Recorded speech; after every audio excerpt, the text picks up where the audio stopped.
Okay guys, hope you all had a good lunch, but what we're going to do now, okay, we're going to calm down, we're going to get back into our learning mode like we were this morning.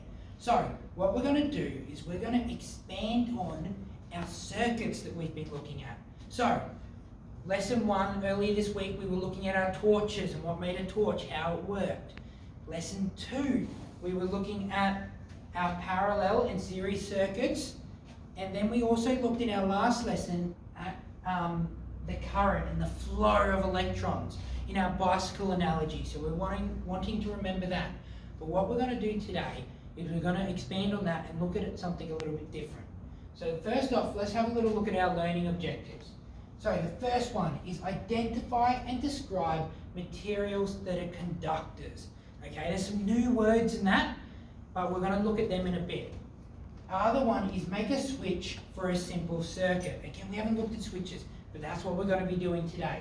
But we're going to start off with looking at what a simple circuit is. Okay, so this is just like our normal series circuit that we looked at a couple lessons ago. We just want the simple part of it. So what I want you guys to do now is just tell me, have a little think first about what components are in a simple circuit. Okay, so what's our first one? What's a major thing that we need to power our circuit? Yes, a battery. Awesome. So remembering our symbol for battery, we're going to put it like this. So a big line, small line, another big line, and a small line. Okay, that's our battery. We're going to get our wire, and we're going to take this all the way around to here. Okay, what do we need to do here? What's the battery going to be powering? Awesome. We have a bulb. Okay, remembering our symbol for bulb. Goes like that with a circle around it. Right? And our wire comes all the way back up and connects to our battery. That's our simple circuit, okay? The flow of electrons is flowing through all of it, okay? Creating that current. Awesome as. So now that we know that, we're going to add a switch to our circuit. We're going to expand on it a little bit. When I say switch, what do you guys think of? Okay, thinking about this room, what switches do we have in this room? Okay, can anyone tell me? Yes, yeah, we have the power switch on a computer to turn it on and off. One more, the light switch. I do, okay, if we all just have a quick look over here, we have our light switch, okay, turn it off, turn it back on. Awesome job, guys. That's exactly what I was after.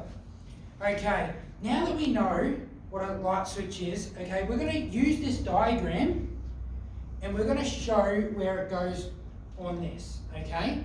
So what I'm going to do, but before we do that, I'm going to talk about the different switches that we have. So when we have this full circuit, the electrons flowing, this is what we like to call a closed circuit, okay? And I have that word right here prepared for our word wall, okay? So I'm going to put that up here. This is what we call a closed circuit, okay? And a good way to remember this is there's no gaps, okay? There's no gaps at all, it's completely closed, right? When I have this though, and if I put a little gap in here, so like I'm opening a door, okay, you can remember it as like a door if you want. I've opened that up, right? There's a gap. If this was a closed circuit when there wasn't a gap, what do we reckon this might be called? Yeah, well, awesome. We have an open circuit because there's an open gap in our circuit here. Now I also have prepared this one for our word wall. Okay, don't worry, we'll have a bit of time at the end to write our new words and update our TWL charts. So don't worry about writing them ones in now. We will do that one later, okay? Awesome as. Now that we know that we have a closed circuit and an open circuit, when we add our switch in, okay? So I've gone and prepared a little switch here. I'm going to put this on our circuit now, okay? Right here in this gap. Awesome as. Can anyone tell me what this is now? Awesome, this is a closed circuit. Okay, so I've got my switch, just like this. That is what we call our closed circuit. Okay, and this is how we draw what a switch looks like as well, okay? So I put little circles just here. Just like that, okay?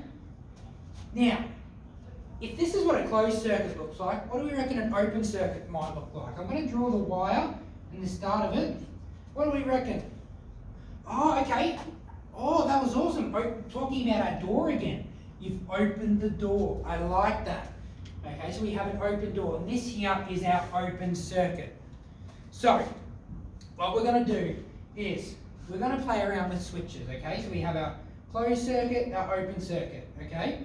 And this here, when we have our open circuit, it stops the flow of electrons, okay? So when we open this bulb will no longer be lighting up. So that's what we're going to be playing around with today. So, back to our word conductors that we were looking at our learning objectives before. What we're going to do is we're going to look at different materials that are conductors, okay, that allow the flow of electrons to move through like a switch, okay? So we're going to see what material our switch could be to allow the flow of electrons to move through. So to do that, we're going to be using this sheet here. We've all used these sheets similar to this in our past experiments, but we're just going to be looking at what we're investigating, what we're changing, as well as the important part on the back here, the materials tested and the result, okay? So I've got a few materials up here. I've got pencils, paper clips, straws, and a couple others. And what I want you to do is write them down here, and this is what you're going to do. You're going to test, and if it conducts and the light bulb turns on, you can give it a little tick, okay? If it doesn't, a little cross, okay? That's the major part, and then I want you to just go through and explain the results. I'm going to let you guys do that now. If you need materials, I've got them up here. Remembering our team roles, our manager, director, and speaker. Once we get into our groups of 3, I want you to assign them. Okay, our team skills, moving into your teams quickly and quietly, speaking softly, staying with your team, taking turns, and remember to perform your role, because if you don't, it may make it a bit more difficult to do this experiment. And finally, our discussion skills, listening when others speak, asking questions, criticising ideas, not people, and discussing all ideas before selecting one. Okay, so what I want you to do now is I want you to go through and I want you to do that and start that experiment. Okay, guys? Awesome as. Awesome. Now that we've all done that, all our materials packed away, what I've done is I've kept 2 different circuits from some groups here, and we're just going to go through them now.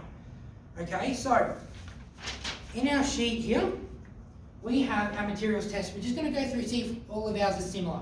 So to start off with, we have a paper clip. Awesome. What do we reckon that did? Was that a conductive material? Did that allow the light bulb to turn on? Yes, it did. Okay, I've got one of those circuits up here. We're going to test that now. Okay, so I'm creating my switch. I'm connecting it, making sure power's going through, and our light bulb is lighting up. Awesome as. So this here is a conductive material to create our switch. Now, what about a pencil? What did we say a pencil was? Okay, so a pencil didn't conduct electricity. Let's try that now. So I'm putting the pencil on. Ah, there's no light turning on. See that? Awesome job. Now, I'm going to confuse you guys a little bit now, okay? We're going to look at this in a little bit further detail.